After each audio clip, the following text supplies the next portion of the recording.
Hi అండి అందరికీ. అందరూ ఎలా ఉన్నారు? నేనైతే చాలా బాగున్నాను. మీరు కూడా బాగున్నారని అనుకుంటున్నాను. ఈ వీడియో కానీ మీకు నచ్చినట్లయితే ఒక లైక్, షేర్ అండ్ సబ్స్క్రైబ్ చేసుకోండి.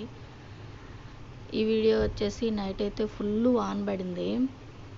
వాన కన్నా ఎక్కువ గాలి వచ్చింది. నేను వాన పడదులే అనుకుని, రోజైతే గాలి ఎక్కువగానే వస్తుందని పర్లేదులని బట్టలు అయితే ఉతికేసాను. ఆ బట్టలంతా అలా కింద పడిపోయి మట్టేలంతా పడిపోయాయి.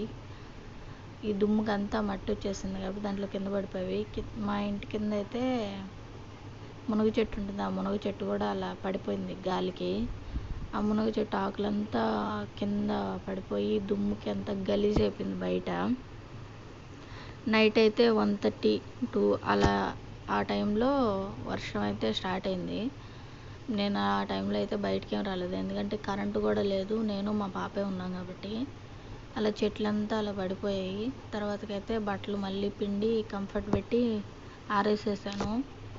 తర్వాత కింద అయితే ఇలా క్లీన్ చేసేసాను, చిమ్మేసి నీళ్ళు అయితే వేసి క్లీన్ చేశాను.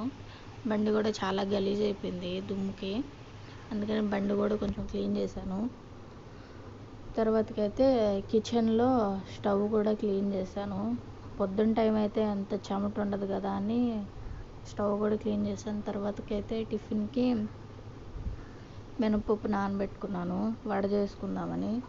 వడలేకైతే సాంబార్కి పప్పు నానబెట్టాను. ఆ తర్వాత మా పాపను లేపుదామని వెళ్తే తనైతే లేవలేదు.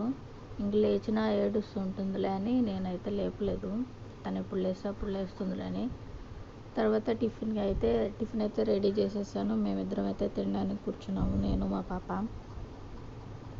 మా పాప అదిగోండి హాయ్ చెప్తుంది.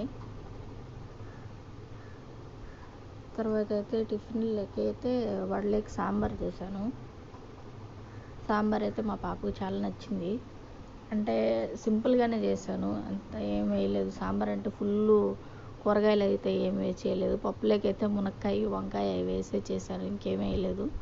అదైతే రైస్ లేక మా ఇద్దరికైతే సరిపోతుందని కొంచెమే చేసుకున్నాము. తర్వాత మా పాపకైతే పెట్టేశాను, నేను కూడా తిన్నాను. బాగుండింది. అంతేనండి వీడియో.